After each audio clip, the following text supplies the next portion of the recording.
It is 5:56. Obviously, so much talk this morning about the 13 years since 9/11. So many stories come out of that. It is 13 years since a New York City firefighter was one of the thousands killed in the attacks that day. But this year, his family has a special reason to smile. How about this? They've recently been reunited with a treasured bracelet that was created in his honor. Yeah, it was just a decade ago, 11 years ago actually, a bracelet honoring Michael Otten was lost by his son. Think how terrible he must have felt about that. Well, just 2 weeks ago, it turned up on a beach, and a woman who found it was from the same town as the Ottens. Her brother, also an NYC firefighter, recently died. So with this 9/11 anniversary here, a lot of things coming home, of course, with all the extra feeling and emotion that comes with this day. Yeah, it's still hard to believe, though, when you stop and think even all these years later, you know, even these years later, I say, did that really happen? And that's it did. one of those events where you knew exactly where you were right when that happened. And how you felt, even more. Still feel that way. Still feel, yeah. Don't forget, flags half-staffed today, too, in Connecticut, according to our governor. 80 degrees, warm, humid. Take the umbrella. It's not a washout. 1 or 2 spotty showers. Some places will stay dry all day. We got another hour to go. You don't want to miss it. Stay with us.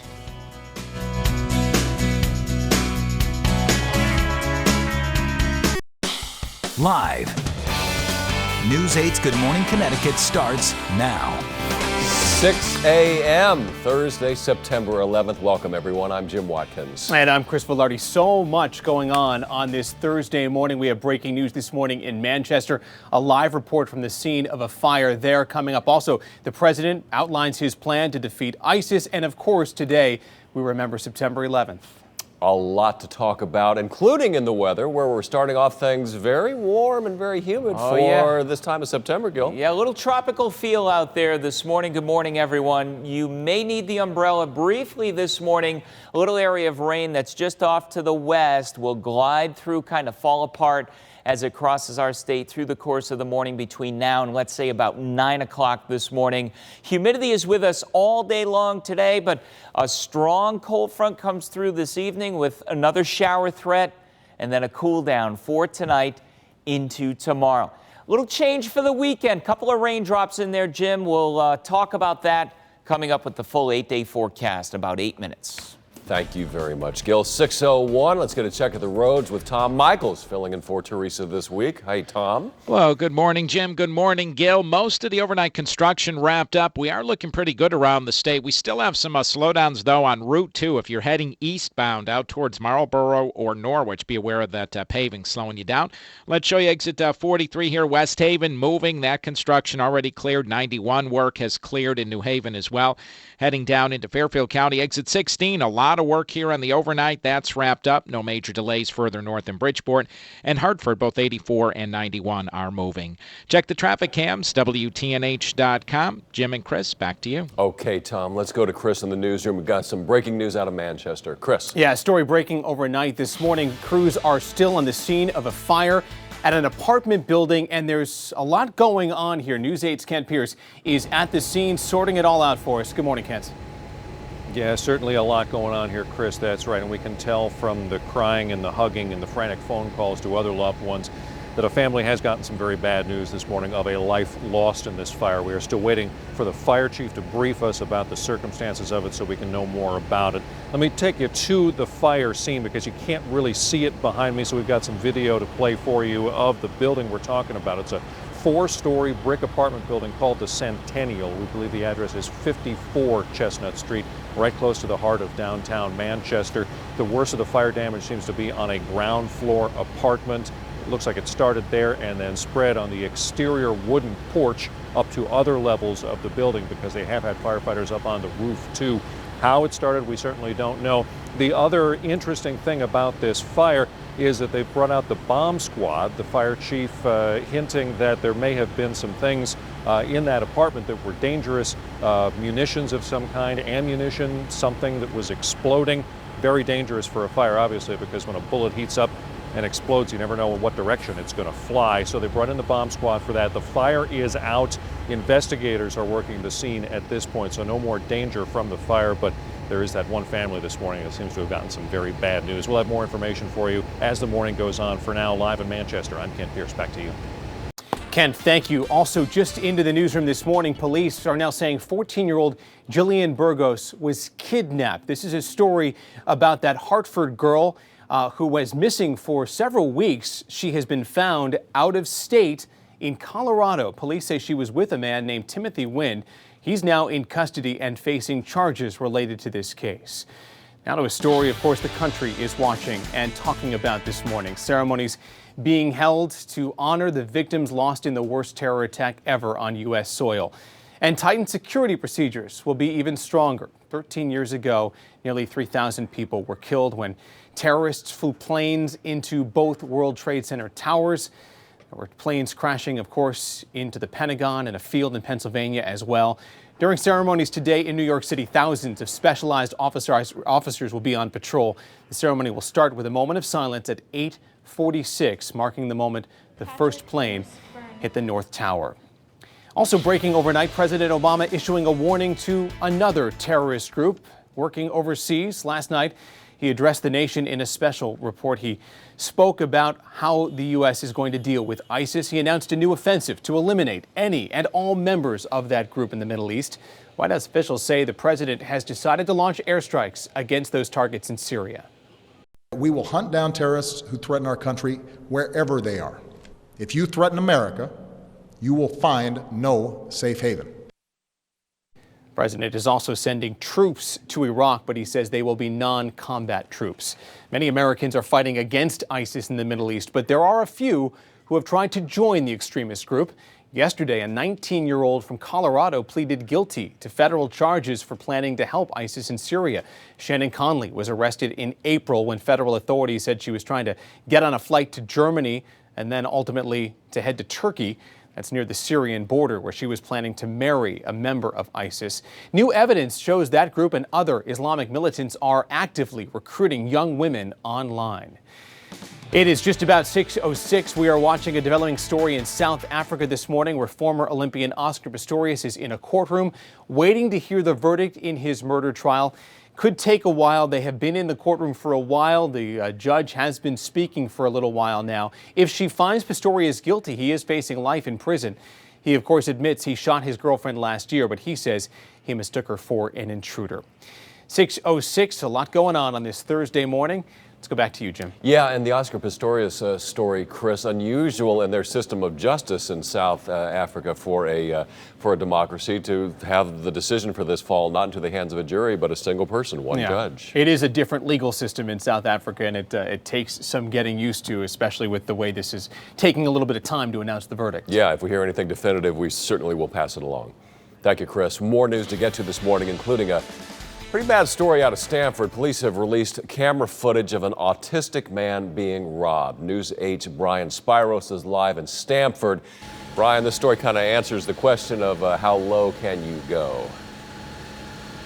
Yes, it certainly does, and in this case, pretty low, Jim. Now, basically, this happened yesterday in broad daylight, yesterday afternoon. We're told that the victim was just on his way to the mall to buy video games with the $100 he got from his family for his birthday. Now, the Stanford police have released video of exactly what happened, sort of a play-by-play. We have that to you, and inside it basically shows the 27-year-old autistic man walking between Veterans Park and the mall. That's when you notice a male following the victim. Within seconds, the suspect goes up to the victim. Now, according to police, the victim shows the man the money he got for his birthday out of excitement, perhaps. The suspect then takes the money, begins taunting the 27-year-old with it, then tricks him by pretending to put it back in his pocket.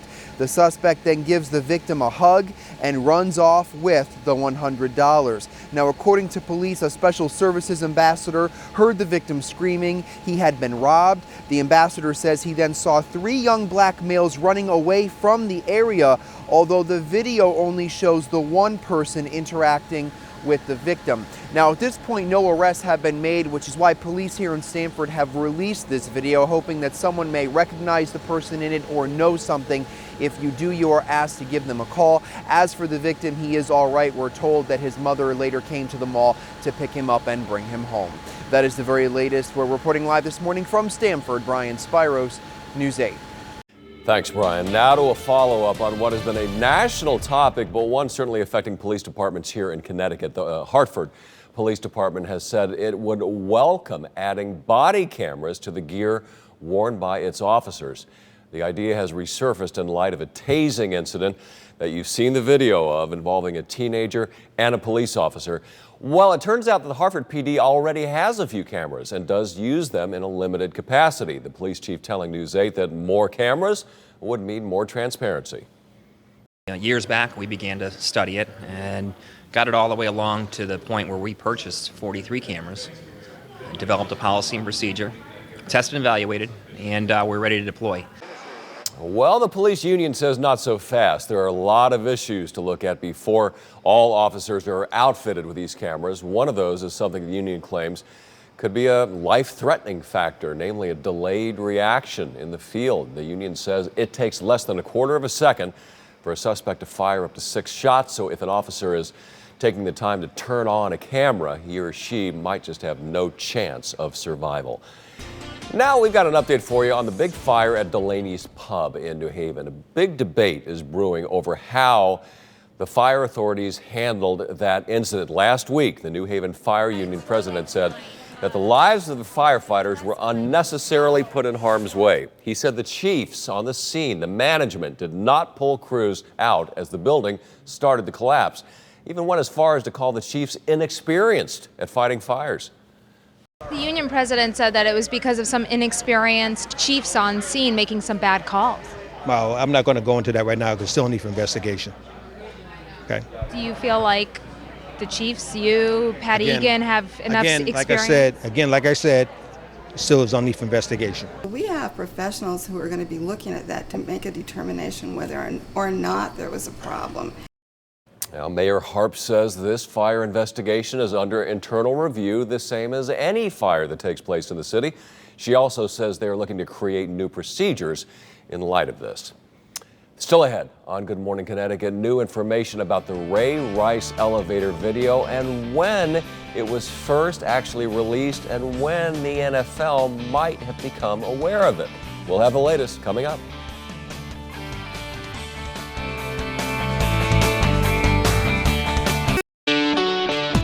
Today at 12:30 on Connecticut Style. From stuffy noses to stomach aches, we'll tell you about some home remedies that could help you and your family. And need a recipe and a snap? Our friends from ShopRite have you covered with a quick and easy recipe for chicken, veggies, and quinoa. Plus, the Dancing with the Heroes Gala is this weekend. We'll tell you how you can show your support and help build a Fisher House right here in Connecticut. Have lunch with Style today at 12:30 on News 8. Back now at almost 6:14, and there's a pretty morning shot of New London, Connecticut. Ladies and gentlemen, hello to New London. Hello to everyone joining us out there as we finish up our final hour before Good Morning America starts. Good to have you with us on what is a very busy Thursday morning, and a Thursday morning that always elicits interesting emotions in people around here. And we'll talk more about 9/11 and what people are doing to remember it and how people feel and are thinking today, coming up here on Good Morning Connecticut. Yeah, in the entirely different context with which we are marking the anniversary this year with the threat of ISIS in the Middle East now, which is definitely feeling like a game changer. But for now, let's go over to Gil, find out what's going on in our warmish weather this morning. Yeah, a couple of tears from the sky possible at a few points today. Good morning, everyone. We have a shower risk this morning, a weakening area of rain coming through. Another one midday, mostly in western Connecticut. And then I think we all have the chance of a brief shower this evening as cooler air comes in. Let's set the students up for their day, heading off to get outside and wait for the bus to come along. It is a warmer start. We have a lot of 60s, a few places around 70, and there are some 50s way up there in northern Connecticut. Right now it's dry across the state, but I am watching the western part of our state very closely. Notice 395 dry, so eastern areas, the center of the state dry. And here we go with a little bit of green on the screen right now, just kissing the border here with New York. Maybe a couple of raindrops coming over out of Brewster, New York into Danbury right now. also New Fairfield in that general area there, even Brookfield. This is very wimpy. Some of this rain, though, will cross the Route 7 corridor over the next, let's say, 20 minutes or so to half hour, and then move right across northern Connecticut. The southern part of this already falling apart, so I don't expect much at all. You can take the umbrella with you, folks, but you're not going to need it all that long. You can see as we put this into motion now, it is kind of coming in from left to right. In the meantime, we have a few breaks in the clouds, other areas overcast, and it will be warm and humid today. We'll get this battle going between the sun trying to burn through, a lot of clouds, and the risk for a brief shower. But most of the time it will end up dry. The cooler, drier air comes in tonight and for tomorrow. Only mid-70s at the shore tomorrow, only around 70 inland, and some of the northwest hill towns maybe in the 60s tomorrow. So big changes coming up. A little rain Saturday afternoon. We'll talk about that next time around. Okay, Gil, it is 6:16. Time to check in now with the voice of traffic that we've had with us this week, Tom Michaels. Tom, testify. Yes, Jim. Well, one of the problems we're just getting word of now is in Newington. We have an accident on Willard Avenue and expect a detour Willard Avenue at Stoddard Avenue. That's right on the West Hartford line. Let's take you out to New Haven here at exit 43. We're looking at pretty good into New Haven now. All the overnight road work wrapped up. Wilbur Cross, Merritt Parkway combination, okay. Let's take you down into Fairfield here, where we do have some stop and go already. This is normal volume starting at 26 in Bridgeport and up into Hartford, 84, 91, moving for you. Paving wrapped up on Route 2. Check the traffic cams, WTNH.com. Jim and Chris, back to you. All right, as we've been saying all morning, it's a very busy news day in all respects. Let's go to Chris with an update now on one of the sadder stories out there, the deaths of 5 children from South Carolina. Chris? Yeah, and it's who is accused in this case that is even more disturbing. Learning more about the days and hours that led up to the deaths of those children. 32-year-old Timothy Ray Jones Jr., the father of those kids, is accused of killing them. His kids are between 1 and 8 years old. Their bodies were found in Alabama on Tuesday. The case actually started on August 28th when Jones picked them up from school. That was the last time anyone saw those children. When the kids didn't go to school on September 3rd, their mother reported them missing. But police say an Amber Alert wasn't issued because, well, Jones has custody. He was arrested in Mississippi on drug and alcohol charges. He's awaiting to be brought back to South Carolina to face charges for the murder of those children. The NFL says there's now going to be an independent investigation into the Ray Rice knockout video. Last night, the NFL announced former FBI Director Robert Mueller will run that investigation. Overseeing it will be 2 of the league's more prominent owners, John Mara of the Giants and Steelers owner Art Rooney. Now, here's why. A law enforcement official says he sent that video of Rice knocking out his then fiancée, now wife, to the NFL back in April. And the Associated Press says it has a voicemail, a woman saying she's seen that video, and it is disturbing, that proves that the NFL got the video. Of course, Commissioner Roger Goodell says the league did not have the video and he had not seen it until it was released publicly on Monday. There was new information today about relief money given to thousands of people after Superstorm Sandy. We're learning some of those people may have to give that money back. That's right, FEMA is scrutinizing about 4,500 households it says received improper payments after the storm. At the start of this month, FEMA asked 850 people to return $8.5 million collectively. FEMA gave a total of $1.4 billion out to hurricane victims after the storm. Also this morning, there is word from a South African courtroom that a judge is saying that she does not believe a lot of the witness testimony that prosecutors presented, and also she does not believe that Oscar Pistorius committed premeditated murder, but then the court went into a recess. So an official ruling at this point seems a little bit murky. We'll stay on top of this, but at this point it does sound like Oscar Pistorius is going to be found not guilty of those charges against him. All right, Chris, we appreciate that update. Still to come on Good Morning Connecticut, it has been 13 years ago today since this tax that changed our country forever. We'll take a look back in just a minute.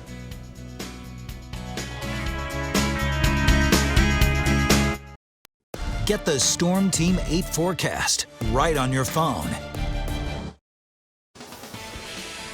The time is 6:22. Welcome back, everyone. The gentleman with me here is Gil Simmons to tell us how we're going to get our day started in the weather. Well, it depends where you're located, Jim. A couple of western spots now with a few raindrops. Nothing big, though. We'll get through this. It doesn't look like much rain at all statewide today, but some of you may start with a brief shower. It's kind of changeable. That's the best way to sum it up for the daytime. Although the humidity continues to rise, we will get a warm afternoon underway up to about 80 degrees. We have a shower threat this morning, a brief shower threat around lunchtime, and then to finish the day around 5 to 7 p.m., the actual cold front comes through with a couple of showers. So even with all that rain talk, many areas will actually end up dry. These are very hit and miss, more of a mist type showers than anything. Much cooler weather tonight through tomorrow. It does look like a few showers Saturday afternoon through early evening. Could even be a few hours of a light rain coming through and then drying out on Sunday. I think Saturday morning is okay, but early afternoon, mid-afternoon through about 5 p.m., could be a little rain crossing the state, so keep that in mind. And boaters, if you're heading out on the Sound today, winds are going to be strong this afternoon out of the southwest, waves 1 to 3 feet. High tide right around 12 to 1:30 today. 80 degrees for an above normal high temperature today. Humid all day long. Couple of sunny breaks, but at times cloudy with a brief shower, enough to wet the ground down, and then it moves on. 50s tonight, cooler tomorrow, 74 fair weather, and then expect some showers Saturday afternoon. Not an all-day deal, but just don't be surprised by that. And Sunday is pick of the weekend, Jim. Right, time to check in with Tom, our traffic pal this week, as Teresa takes a few days off. What do we got on the roads, Tom Michaels? Well, overall, we're fairly quiet, Jim and Gil. Volume in Fairfield County, usual stuff on 95 in the Parkway. A couple of closures in the Hartford area, Chestnut Street with that overnight structure fire. Kent Pierce is on the scene. He'll have more on that. And Willard Avenue, a very busy road between West Hartford and Newington, shut down at Stoddard Avenue with an accident. Showing you exit 43 here, West Haven. You're moving well, no problems coming in from East Haven as well. Into Fairfield County here, exit 16, no major backups yet into Norwalk, but you are slowing into Fairfield. And Hartford, 84, 91, and Route 2 moving for you. The paving wrapped up on Route 2. Check the traffic cams, WTNH.com. Jim and Chris, back to you. All right, thank you, Tom. 6:25 right now. It all comes rushing back on a day like this, 13 years after 9/11. Whether you were in school, maybe middle school, elementary school, whether you were working a job like we were at the time, the feelings, where you were, how you felt that day, it all comes back. You were in New York City. I was in New York City. I was working for a television station there as an evening newscaster, but I got that call in the morning. My wife coming in and saying those fateful words, just got a call, you need to go in, a plane has just hit the World Trade Center. And I remember in some ways, you know, the way you looked at the world, the way I looked at the world has never been the same since that moment. Yeah, there's no doubt. And I think I was here. I was working at News 8 at the time. I was a reporter, had the day off. Got the same phone call from my wife who said, turn on the TV in the morning. And I did. And sure enough, I came in and was just talking with one of our photographers. He and I worked together that day. He's out in the newsroom right now. And we went to Tweed. We went to go meet with some firefighters from Connecticut who were ready. They were geared up and going down to New York City that day. And what it is that I think about more, though, is that fear that I had, that the world is never going to be the same. And in some ways it hasn't been. I think we would always gotten used to as Americans of saying, well, the worst case scenarios like this just don't happen. And all of a sudden, there it was happening. And you know, Chris, since then we've seen, you know, the drowning of an American city in Hurricane Katrina. We've seen the East Coast, so much of it ruined, so many lives affected by Superstorm Sandy a few years ago. All of a sudden, it seems like the worst case scenario does happen now to us. And it all began 13 years ago. And that's been a sad part of American life since then. But so important, I think, is the fact that life does go on. And we do laugh. There are jokes, there are funny movies made, there are sports being played that, you know, we find a way to pick it up and move on, as difficult as it is, but I always pause to remember what it was that changed things so much. Take time on this day to do just that, and I'm sure you're doing it in your own way as well. Coming up on Good Morning Connecticut, we've got much more ahead. Stay with us, including Gil's look at the forecast.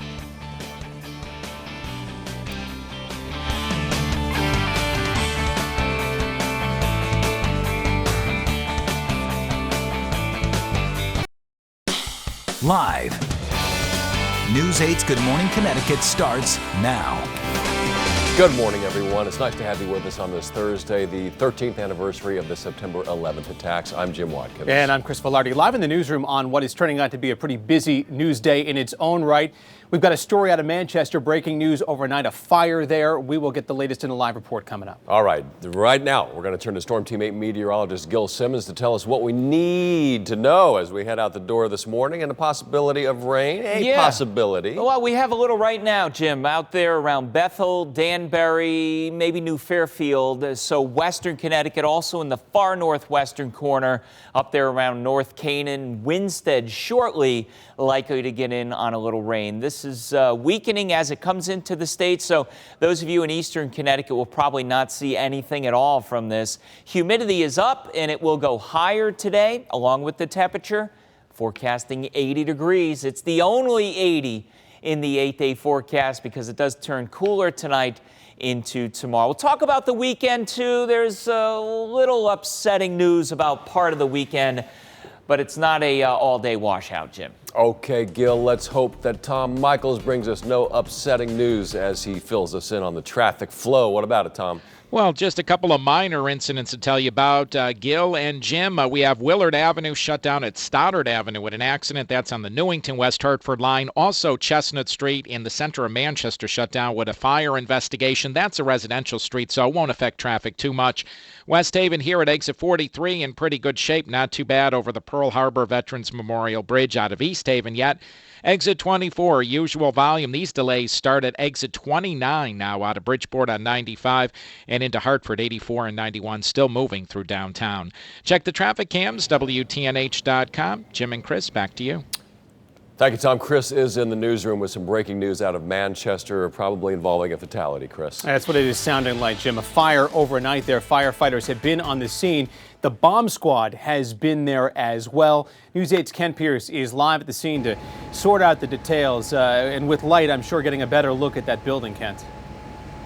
We can get a better look at it, and we have learned a lot more information about this fire in the last few minutes. Manchester Fire Department putting out an official press release about this, and officially the occupant of apartment number 18 of the Centennial apartment building is listed as missing. But from watching the gathering of friends and family and the crying and hugging and the frantic phone calls, we can tell that there has been a life lost here this morning. Let me tell you about this fire. Broke out around midnight in a 4-story, pretty good sized brick apartment building, 54 Chestnut Street, the Centennial Apartments. It broke out in a ground floor apartment. Fire crews got here and they say they found the doors to the apartment blocked by furniture, kind of barricaded from the inside.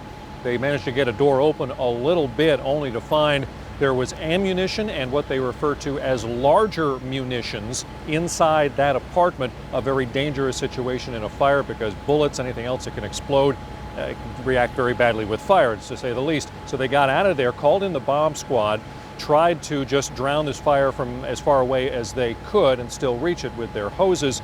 Bomb squad got here, they put the fire out. The fire did spread to some of the above structure, some of the porch on the outside of the building up above the initial apartment that was on fire. So a lot of damage to one side of this kind of U-shaped building. It's got 50 apartments. They say about 60 people displaced by this fire. Red Cross, of course, helping them out. And investigators are now trying to figure out what they're dealing with, why this fire started, why the rooms may have been barricaded from the inside. A lot to still figure out, and we'll stay on this. For now, live in Manchester, I'm Kent Pierce. Back to you. All right, Kent, thank you. News just into the newsroom is out of an investigation into a missing girl from Hartford, 14-year-old Jillian Burgos. Police now say she was kidnapped. She was found out of state in Colorado is what police are saying. She'd been missing for several weeks. The man you see on your screen there, Timothy Wynn, police say he is responsible. He is now in custody and facing charges. Burgos is being brought back to Connecticut to be reunited with her family. Ceremonies, of course, are being held today. They have been held over the course of this week as well to honor the victims lost in the worst terror attack ever on U.S. soil, the attacks of September 11, 2001. And tightened security procedures will be even tighter today. It was 13 years ago. Nearly 3,000 people were killed when terrorists flew planes into both World Trade Center towers in New York City. crashed a plane into the Pentagon. Another plane crashed in a field in Pennsylvania as well after the passengers fought back. During ceremonies today in New York City, there will be thousands of specialized officers on patrol, just adding an extra layer of security. That ceremony starts with a moment of silence at 8:46. That marks the moment the first plane hit the North Tower. Now to a powerful and inspiring walk to remember 9/11. A 71-year-old is covering more than 2,000 miles on foot. Al 40 is on his 5th Pray for Peace walk. He's walked from Boston to New York a few times, but this year he went the other direction. He started at Ground Zero. Along the way, he's handing out cards to strangers, urging them to wish for world peace. Could you picture a world at peace?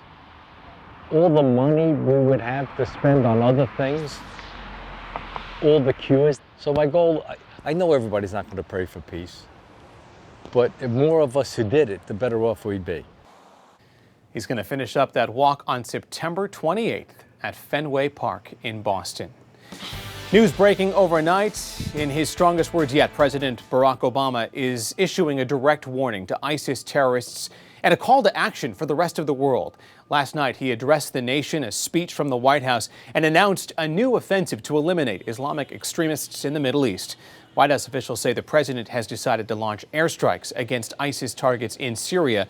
No word on exactly when those strikes will begin. He's also committing more ground troops to Iraq. He says these troops, though, will not be combat troops. They'll just be helping Iraqi and Kurdish forces on the ground. It is 6:37 now on this Thursday morning. Jim, back to you. Yeah, what a different sort of color this puts to all the September 11th commemorations today, Chris. You know, the last thing I think people would have expected as recently as a few months ago is that we'd be marking this anniversary with a terror group out there that a lot of experts say is more vicious and more fanatical even than Al-Qaeda was, the ones that carried out the attack 13 years ago. It adds another element to all of this, no doubt about that. And probably part of the added security in New York today as well. Thank you, Chris. More news to get to this morning, including just a really bummer of a story out of Stanford. Police have released camera footage of an autistic man being robbed of his birthday present money. News 8's Brian Spiros is live in Stanford with details. Brian? Well, good morning, Jim. Good morning, everyone. Stanford police tell us that all of this happened in broad daylight yesterday afternoon. We're told the victim was simply on his way to the mall to buy video games using the $100 that his family had given him for his birthday. Now, Stanford police have released surveillance video, explicit surveillance video showing what happened, sort of a play-by-play, and you can see that video now. It shows the 27-year-old autistic man walking between Veterans Park and the mall. That's when you notice a male following the victim. Within seconds, the suspect goes up to the victim, and according to police, the victim shows the man the money he got for his birthday out of excitement, perhaps. The suspect then takes the money, begins taunting the 27-year-old with it, then tricks him by pretending to put it back in his pocket. Now, the suspect then gives the victim a hug and runs off with the $100. According to police, a special services ambassador heard the victim screaming he had been robbed. The ambassador says he then saw 3 young black males running away from the area, although the video only shows the one interacting with the victim. Now, at this point, no arrests have been made, which is why police have released this video. They're hoping if someone knows something or if they saw something, they will give them a call. As for the victim, he's doing all right. We're told that his mother later came to the mall to pick him up to bring him home. That is the very latest. We're reporting live this morning from Stanford. Brian Spiros, News 8. All right, Brian, thank you very much. A Milford school janitor is accused of leaving inappropriate notes and gifts for a 10-year-old student. Robert Rua was in court yesterday. The 55-year-old is accused of harassing a 5th grader at Orchard Hills Elementary School, where he works.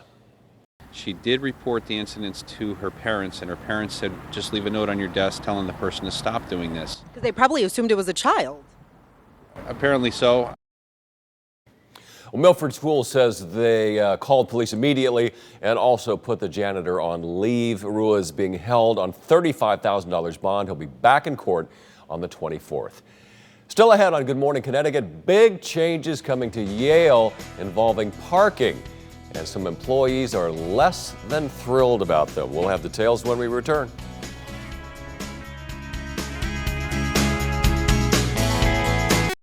Stay safe with interactive radar, only on WTNH.com. 6:42 is the time, and that is the time to check on the weather as you get ready to head out the door, assuming that's what you're doing. Yeah. Well, and if you're not, you're going to feel the humidity either way here. I put a lot of conditions onto that, so maybe too much. Yeah. It'd be creepy if you knew exactly what they were doing right now. Each and every one of you. You could see the other way. It'd be weird. We have a couple of showers right at the New York State line, but I'm not expecting much here in Connecticut today.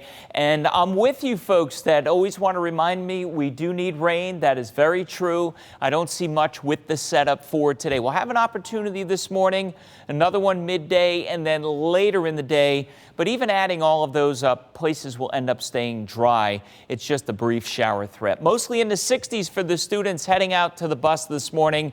And even right now, I'd say 98% of the state is dry. New Haven, Clinton, all the way down into New York City, where there were a few showers close by, just kind of fell apart. Even Danbury, I know there were a few raindrops here.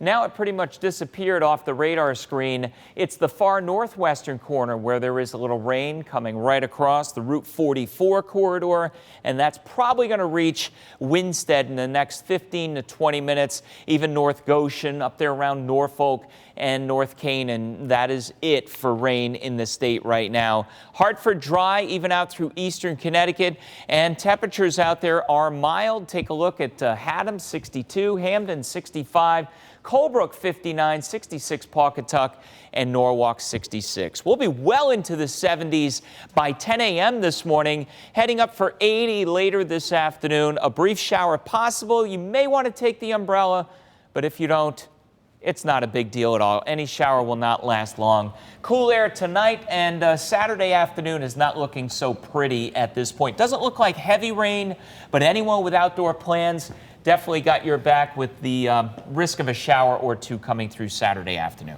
If you don't take the umbrella, like my mom always says, you're not going to melt. You'll be all right. Thank you. Especially that not, support. Especially not with a wimpy rain. Exactly. That is exactly it. Coming up on 6:45, Tom Michaels checking the roads for us. Good morning, Tom. Well, good morning, guys. And we do have an accident now getting reported southbound Merritt Parkway between exits 41 and 40, starting to back up in through Fairfield as well as Westport on the Parkway. Taking you out to New Haven here, exit 43. You still have a good ride on 95 out of West Haven, 91 coming down from Wallingford, no problems. Fairfield County, exit 24 here, 95, not a good alternative to the Parkway. This is all volume pushing into Fairfield, starting to build into Norwalk. Hartford, 84 and 91, okay. We have Willard Avenue still shut down out by Stoddard Avenue in Newington with an accident. Check the traffic cams, WTNH.com. Chris and Jim, back to you. Okay, thanks, Tom. You know, one of the things we have not talked about much in this whole Ray Rice NFL scandal right now is he's not exactly a hometown guy, but he's from just 60, 70 miles away. Just he's over the from line, right? New Rochelle, New York, New Rochelle. where he led New Rochelle to a state championship 11 years ago, and he is the ultimate local boy made good. People there are still supporting him, too. Still supporting him, but they are utterly dismayed because he has been extremely generous, going back to the city, helping the young people there who grew up under difficult circumstances the way he did, and they are just completely devastated that this is happening to him, of all people. Much more on that coming up as the day continues, of course, but for now I want to tell you about big changes coming to a Yale employee parking lot, one that employees are not very happy about. Yeah, they're being moved from the Dwight Orchard lot to a new lot on Sherman Tyler, several blocks away. Sounds like the move will make getting to work a little more tricky. According to the acting executive director of Park New Haven, the new lot has fewer spaces, takes 5 minutes longer to get to. It doesn't have extra shuttles. That doesn't sound like a good combination there. News 8 spoke with one Yale employee who says she's worried the change could wind up costing her big time. Definitely being late is one of the things you get points for, and I don't know if there's nowhere to park, we're definitely not going to be on time. And we will get points. And what happens when you get points? You could lose your job. Yeah, Park New Haven says the parking issue is bigger than just Yale, and there's a study underway to figure out how to solve the parking problem downtown. Well, there you go. The study is underway. They're working on it. So trying to figure it out. The solution's right around the corner. Still ahead on Good Morning Connecticut, an updated check of the day's weather. Look at the roads as you head out the door. We'll be right back.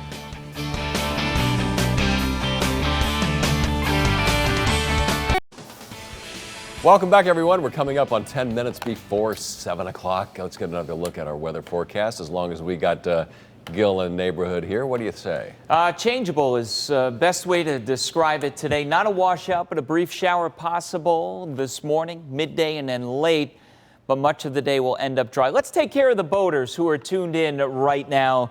Winds are going to increase out there, and those of you that live along the edge of Long Island Sound, high tide today between 11:30 and about 1:30. But it will get wavy, winds from the southwest, driving those waves up to about 3 feet later in the day. We had a beautiful look at the sky here in New Haven a short time ago. Now some more clouds coming through. 69 degrees and humid at 69 degrees. The cooler weather comes in tonight and tomorrow. It looks like some light rain possible now Saturday afternoon through early evening, so adjust your weekend plans accordingly. 80 degrees, humid today. We'll look for some breaks of sun with the clouds back and forth. We have a western shower chance early this morning, a northern shower chance midday, and then statewide this narrow little band of showers will come through around 5 p.m. In between those times, though, not much going on except for the warmth and the humidity. It cools down and clears out overnight tonight. Bye-bye humidity. Drier tomorrow. Nice sun and clouds, 74. Again, some raindrops Saturday afternoon through early evening, and dry weather on Sunday. Even Saturday morning will end up dry. So it's a minor bump in the weekend weather road, Jim. Nicely put. Thank you. You're welcome. Met approval on that. Let's go to Tom Michaels, who's been doing yeoman's duty for us today, keeping his eye on the traffic. Tom. Well, we do have a couple bumps in the road, Jim and Gil. One of them on the Merritt Parkway by exit 41, really backing up because of an accident. Also in Newington, we have Willard Avenue with an accident investigation out by Stoddard Avenue. Taking you out to 95. New Haven's not bad at all. Just starting to build a little bit over the Q Bridge. This is exit 43. You're moving. Norwalk starting to build out of Westport, 18 down to 16. Very heavy out of Fairfield. Hartford, not too bad on the major roads, at least 84, 91, and Route 2. Check the traffic cams, WTNH.com. Jim and Chris, back to you. Thank you, Tom. Coming up on Good Morning Connecticut, updates on a serious fire in Manchester where there has been a fatality. We'll have the latest in a live report just ahead.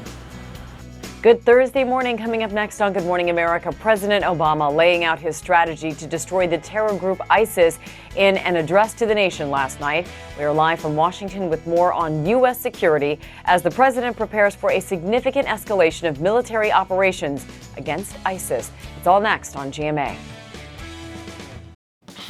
5 in front of 7. Before we go, I want to get you an update on that story in Manchester, an apartment fire there.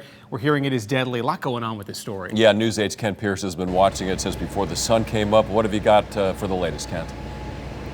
Yeah, and now that people are out here on the street, the sun is up, we're learning more and more about really what happened. The fire broke out around midnight in a 4-story brick apartment building called the Centennial here on Chestnut Street in Manchester, very close to downtown. Fire started in a first-floor apartment, spread upwards from there. Now, I'm told by residents there was one neighbor who went around banging on everybody's door to get everybody out safely. Everybody except one person, the occupant of the ground floor apartment where the fire began. A neighbor tells me he tried to kick in a door and get in there and try to rescue his friend, but the smoke was so thick that he couldn't see anything when he got in there. Firefighters say they were hampered by 2 things. One, there was furniture against a door, and that friend tells me the guy had just bought a new box spring and mattress that was leaning against one door. The other thing was the person in that apartment, he was an avid shooter, so he had registered weapons and ammunition in there, and the flames were starting to make the ammunition explode. So firefighters had to pull out of there when they realized that. They called in the bomb squad to look things over. They got the fire under control. There's about 60 people displaced from about 50 apartments, although on the far side of the building from the fire, they're starting to let people go back into their apartments this morning. Red Cross helping everybody out. Now is the investigation phase to try to figure out how this fire started. One life lost, the person who was in that initial apartment where the fire began. We're live in Manchester this morning. I'm Kent Pierce. Back to you. Much, Kent. We'll follow that story for the noon news and 5 o'clock as well. Want to close it out on the weather, my friend? Yeah, it sounds like a plan. We have a couple of showers in northwestern Connecticut now, not much, and I don't expect much at all today. So if you work outside, you'll get through most of the day fine. I think the evening is when there's a band of showers that will put an end to today's warm weather. It cools down tonight. Tomorrow, cooler, mid-70s at the shore. Upper 60s on Saturday, could be a little touch of rain in the afternoon Saturday. and then dry and cool Sunday. Sunday is pick of the weekend as of right now. All right, Gil. Obviously a big news morning, and there is much more coverage to come on Good Morning America. Updates locally, WTNH.com. Thanks for watching, everyone. Have a great day. Bye-bye.